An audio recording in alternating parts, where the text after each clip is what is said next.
What's going on, everybody, and welcome back to the channel. Hope you're all doing great. So if you're watching this video and you just recently pulled Fenshi, you want to figure out if he's worth investing in, congrats. I think he's a very solid champion overall, depending on where you're at in the game. Earlier game, I think the better. Later on, you have more options, maybe not as much of a use. If you're here and you don't have Fenshi, thank you for stopping by. Thank you for watching the videos, and thank you for your support, guys. But Fenshi, let's talk about him. So I recently pulled him on my free-to-play account. He's not level 60. I figured, hey, let's go ahead and invest into him on my main account, where I thought I had plenty of resources, but come to find out, I'm getting pretty low on gems. So yeah, 683. I just bought his masteries.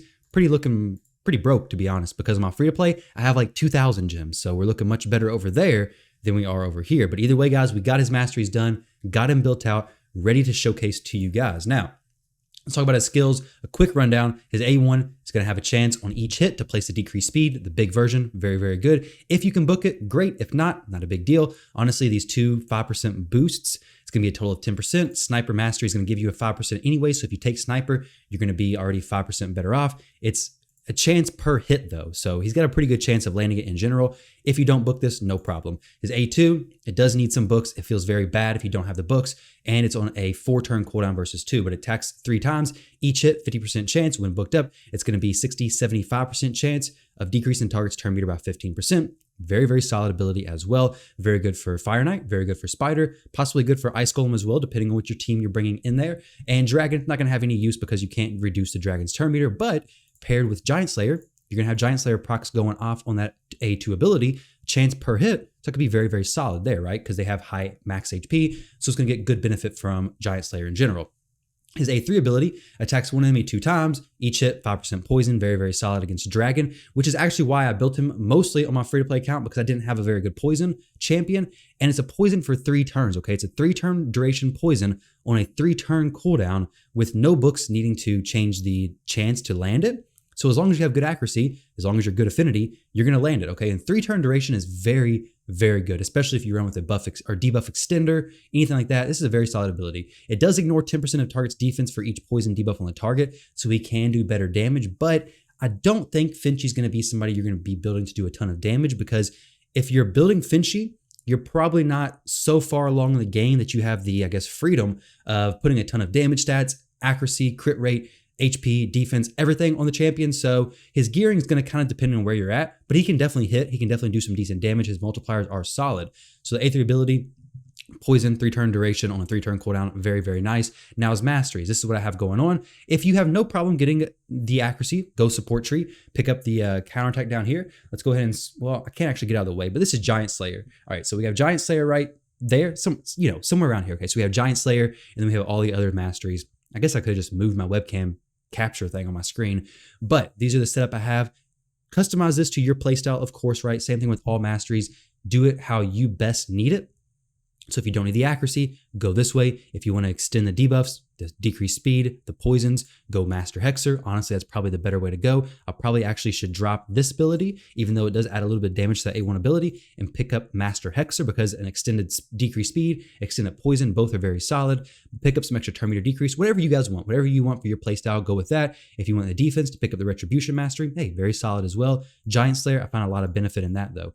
Now let's look at his artifact. One thing, guys, to stress about his artifacts, oh my goodness, revenge accessories, okay? If you're using him on Fire Knight, breaking that shield, assuming you're not breaking the shield, getting the turn meter decreased, everything like that on the first turn, and the Fire Knight ever hits you, this is going to be amazing, okay? If you have 2 of them, put them on there. Honestly, if the stats aren't even great, we got resistance, okay? Resistance is doing nothing for him. Assuming you hit all the stats needed, just throw it on there for the benefit. 5% chance to counterattack when hit. It's amazing, okay? How do you get revenge accessories? Go in here to the clan. Go in the clan shop. Accessories right here. These are revenge accessories, okay? They have the chance to counterattack when hit. Do your clan quest. Do your CVC. I found so much value in those accessories just in general. Obviously, it's going to take a while to actually get lucky and get one for Shadowkin or whatever it may be. But if you buy them consistently, you're going to get some good ones for every faction. And every faction has somebody who's good with revenge accessories, okay? So let's go back to Fenshi, get back to talking about him. Now, his stat priority, this is what I've done, okay? So first off, you want to focus on him as a debuffer in most situations, okay? So my free-to-play account, what I would do, make sure he has good HP, decent defense, good speed, good accuracy. If you are further along in the game and you can start building some attack, start separating yourself into other areas, or if you have champions who can keep them alive, big shields, you don't have to worry as much about survivability. Maybe you just go attack, good speed, 100% crit rate, good crit damage, and then good accuracy as well. For accuracy, you want about 10 times the stage number. So about 200 accuracy and you're gonna be good to go. This link in my Discord channel, raid resources and info, go down here. It's gonna have a post by Bobo, I believe, which is very, very nice information. Has all the drop informations, dungeon stats, all that good stuff. You can come in here and see, hey, Spiders has accuracy, resistance. You probably can't see this, but 200 on stage 25. So hey, as long as you have 200 accuracy, you're going to be good. You're going to land your debuffs very solid. So 254, I don't even need all that. So 200 would be perfectly fine. Adjust these stats as you need, but gear him basically as a debuff champion, good accuracy, good speed, obviously, to make sure he's taking plenty of turns, getting his A2 and his A1, A3, depending on what you're prioritizing, getting those off, getting those in good rotation, so on and so forth. Especially if you have this A2 booked, he's going to have some good turn meter decrease pretty consistently, to be honest. So keep that in mind. Those are my stats priorities. What I focused on basically was just speed, crit rate, and accuracy. Let's look at his gear that he has on overall. These perception sets are absolutely incredible. My Great Hall is maxed, so that is going to contribute. And I do have, I believe, the Faction Guardian for Shadowkin maxed out. So obviously he's going to get a big stat boost from all that stuff.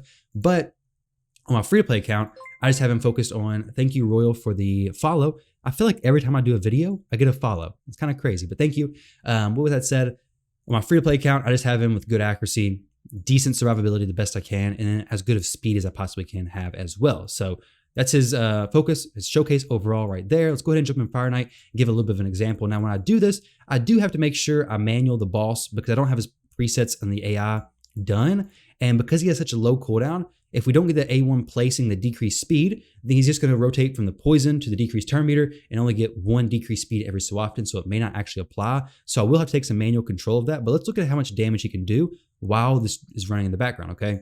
Let me go ahead and turn this on auto, and then we will minimize this just a little bit, shrink it down just a little bit over here, okay? So basically what I want to show over here is I want to show the multipliers for this champion skill, okay? I want to compare it to Gala Longbraids because Gala Longbraids is a champion who's known to hit very hard. Granted, she does ignore some defense on her A3 ability, ignores 25%, so it's going to make a big difference there, but it's a 1.6 multiplier and it's a 3-hitter as well. Well, Fenshi's 3-hit ability is a 2 multiplier. You can see right here, a 2 attack multiplier, so that's very solid, okay? So he definitely can do some damage. His A1 has a 1.1 multiplier, not great, but it's a 3-hitter, so it's not the worst thing in the world. And his A3 a 2.7, okay? Gala's double hit has on her A1 a 1.7, so he can definitely hit pretty hard, right? But the thing is that Gala gets extra turns whenever she kills it, or whenever she has, if this champion fully heals, basically she can get extra turns, okay? So Fenshi, I don't think you're gonna build him actually to do some damage like nuking. You're not gonna build him as an arena nuke or nothing like that. So putting attack, putting crit damage on him, I don't think should be a huge priority unless you just have the luxury of having plenty of gear. Maybe for Shadowkin Faction Wars, you really need it. But I think going Giant Slayer, focusing on accuracy, speed, survivability, stats in general, good HP, I think it's going to be the best way to build Fenshi, and it's going to be the way that I focus on building him for a while. Other champions are just better, and single target champions just really get outworked and outpaced by those AoE damage dealers.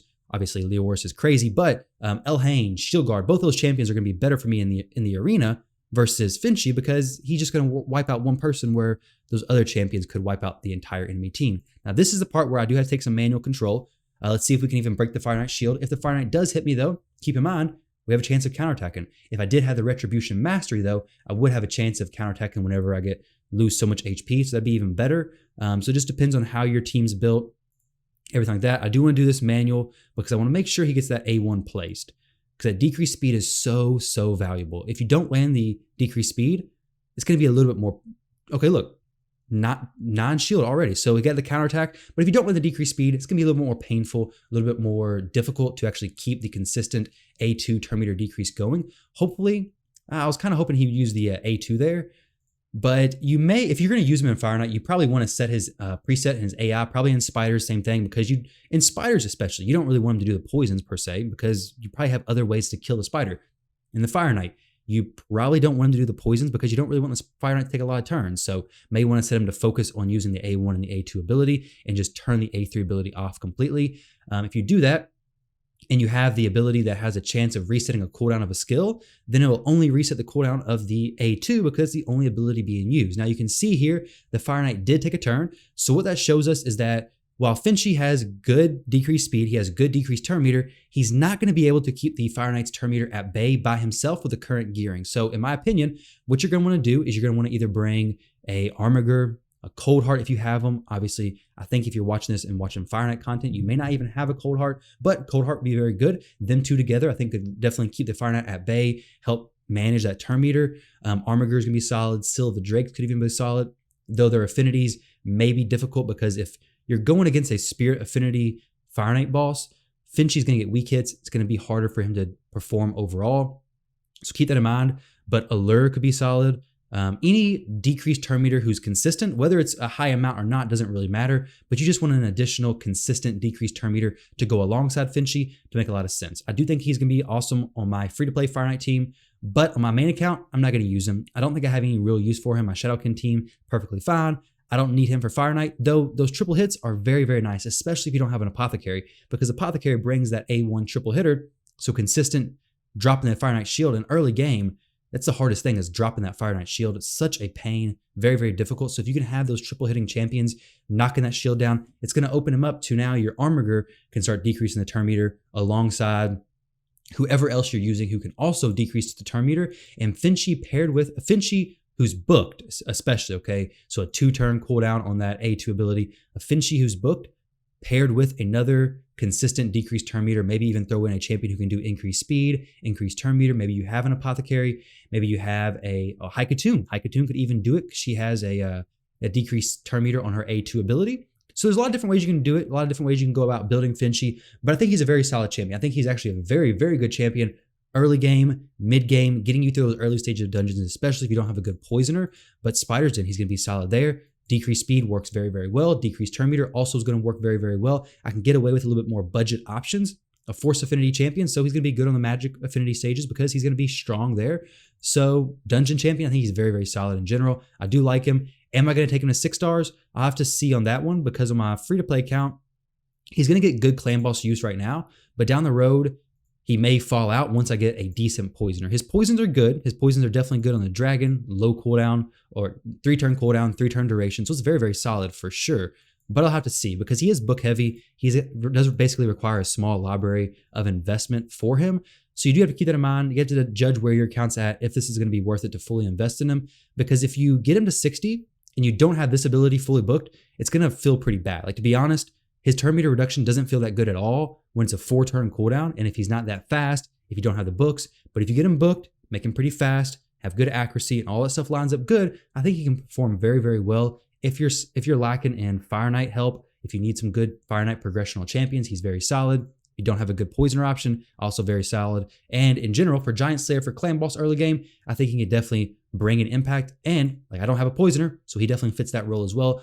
Giant Slayer plus poisoning, so I'll have to decide if I want to take him to 6-star or not. I think I might wait a little while before doing that on my free-to-play account. I'll just have to see how everything lines up and what I plan on doing. But overall, I do think Fenshi is a pretty solid champion. Revenge accessories, like I said, are so incredibly helpful, though you will probably have to bring another champion to, obviously, with double hits, multi-hits, to help knock down that Fire Knight shield, as well as keep the turn meter at bay so that you can actually do some damage and beat the Fire Knight, right? Also, Fenshi, obviously, it's going to be a little squishy. Not terrible base HP, or, well, base defense is pretty bad. Not terrible base HP, but the base defense, you will have to work on that. So bring somebody who can keep him alive, res him when he gets to the Fire Knight, so on and so forth. So guys, let me know what you think about that video. I tried to do a quicker breakdown. Hopefully I wasn't talking too fast. Hopefully you guys understood. But thank you all very much for watching. Hopefully, if you got him, hopefully you do. If you build him, hopefully you do find good use in him and you do like him. So thank you all very, very much for watching the video, and I'll catch you all in the next one.